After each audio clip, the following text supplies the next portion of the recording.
walking through the corridors of the Palace of Westminster, chatting and dining with members of the UK Parliament, and relaying all crucial information thousands of kilometers away to China. This is neither the plot of a Bond movie nor a thriller novel. Yet another scandal has shaken the United Kingdom. It's the most glaring public espionage case in years. Order! A parliamentary researcher has been arrested for allegedly spying for China. The researcher had spent time in China after graduating from university. It gets worse. The 28-year-old man who worked in Westminster was in contact with a series of Conservative MPs. Minister. He even had a parliamentary pass. He was arrested in March in Edinburgh under the Official Secrets Act.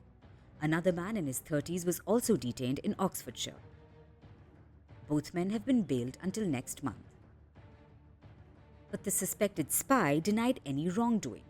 He says he's completely innocent and that he'd only ever tried to educate other people about China. The parliamentary researcher was employed by ruling Conservative MP Alicia Kearns, who also chairs the Parliament's Foreign Affairs Committee. The suspected spy had also been in close contact with Security Minister Tom Tugendhat before he took his ministerial job.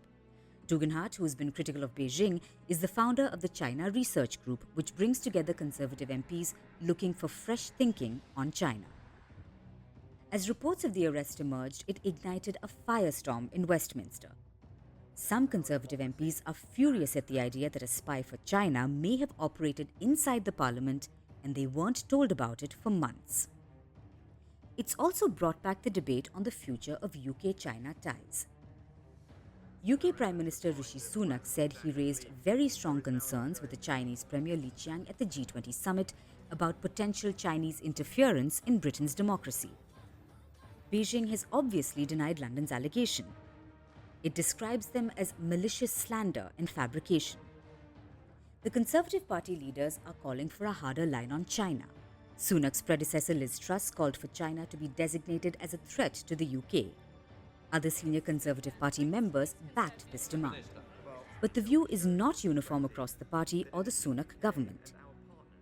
Even though some inside the government don't stand by Sunak's China policy, the Prime Minister's office said it would not affect immediate diplomatic relations. There's no doubt that China's intel and espionage infrastructure is vast and sweeping, both within its boundaries and in terms of gathering information overseas. So was China spying on British MPs? Only a thorough investigation shall reveal.